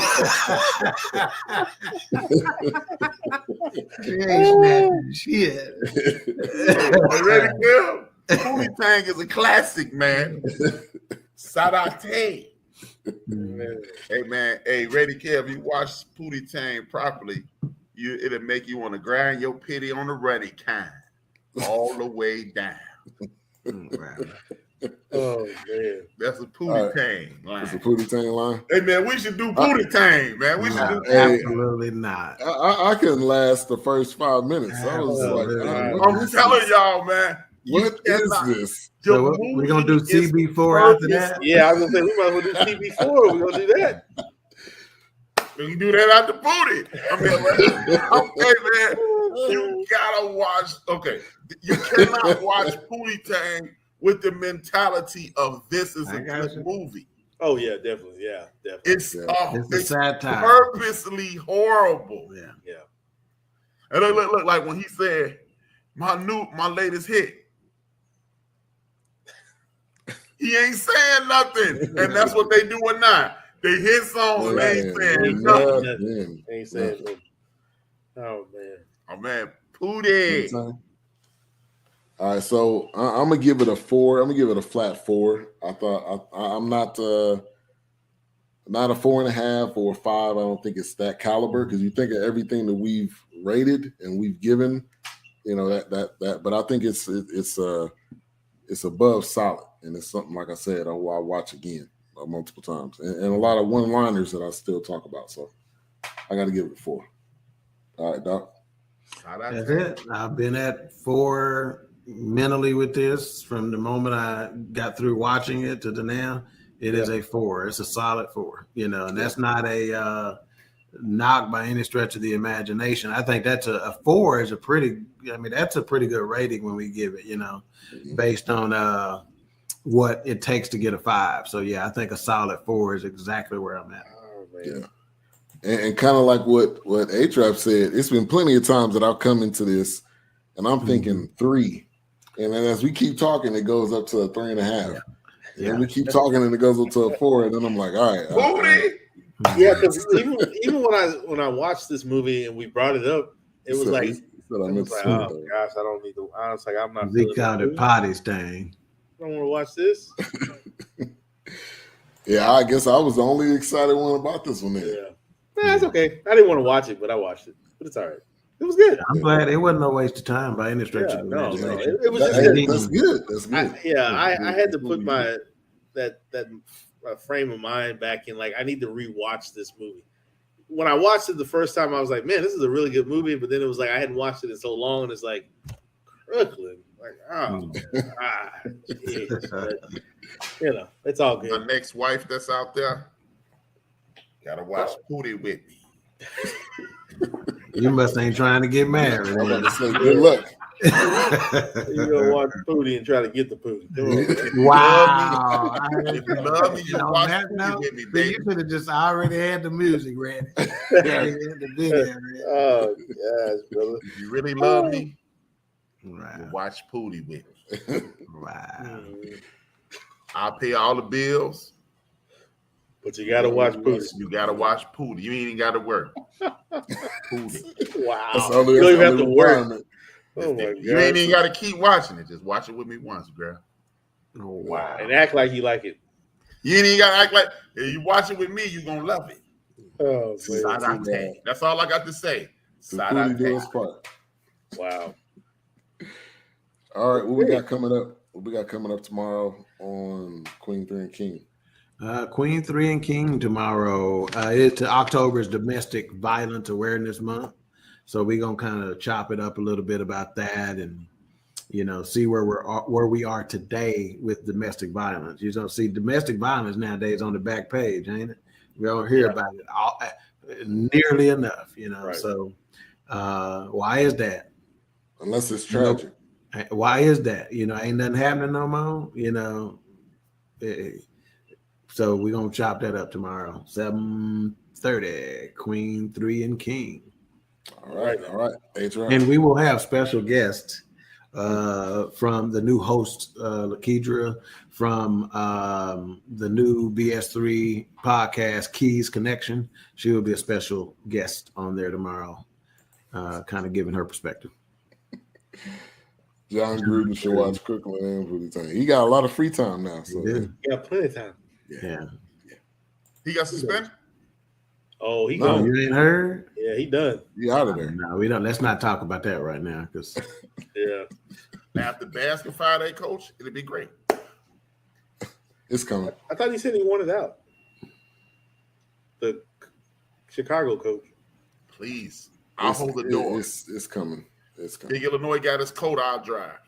You can hand that shirt off to. Yeah, you bring that shirt. Bring the shirt. Hey, man, Big Illinois don't even answer his phone half the time, man. Okay, tomorrow, my shows, it just like Doc, in light of Domestic Violence Month, we're going to have Ray Rice on. No, I'm just playing. Wow. No, actually, man. oh my God, man. I got several topics, but I am going to, hopefully, I'm going to add some perspective to the, he resigned. Peanut butter jelly time. Peanut butter jelly time. Wait, my fault. I got carried away.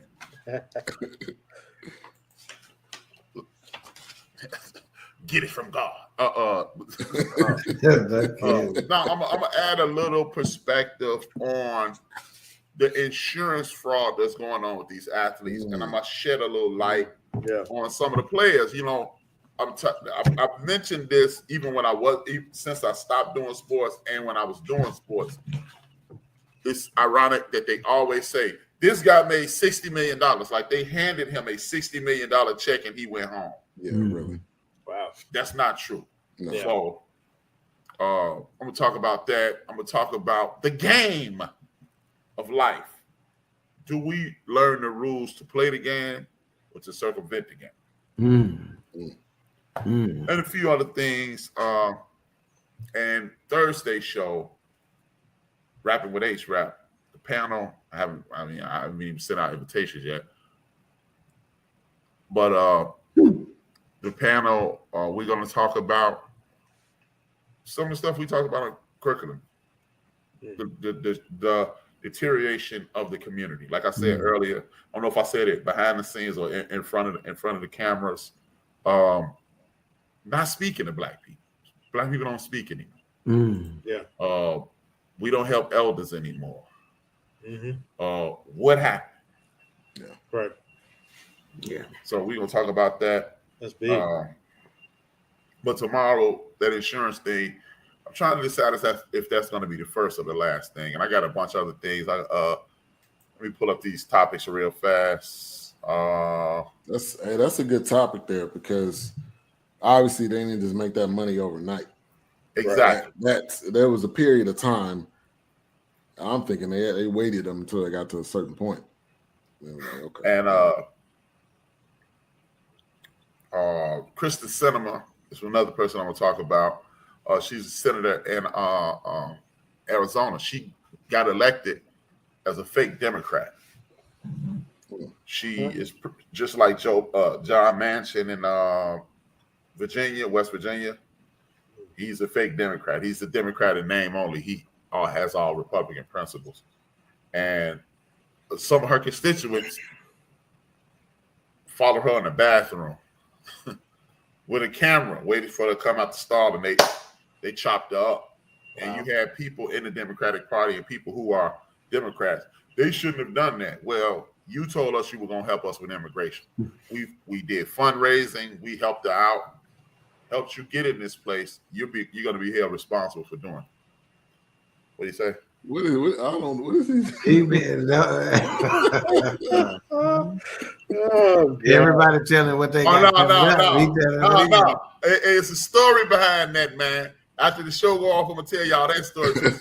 Hey, Big Illinois, my cousin Christian, and my late cousin Vincent, they owe me about $15 million because of that.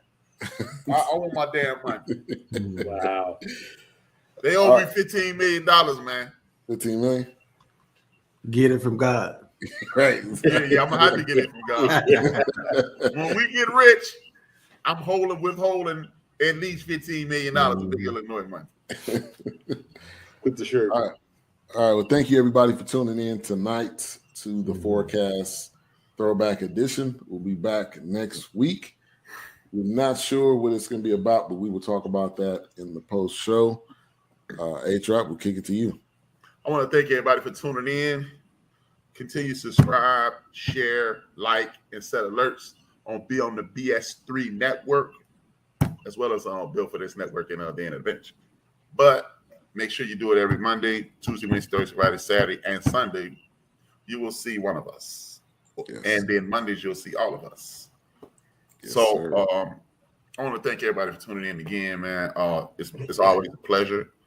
I always salute Reggie O'Shea by saying dream those dreams and man up, woman up, and live those dreams, because life with dreams flows. Well, life without dreams flows in black and white. Life with dreams flows in Technicolor surround sound. Salute to the homie Craig Smith, because y'all know if I owe you something, I ain't got it.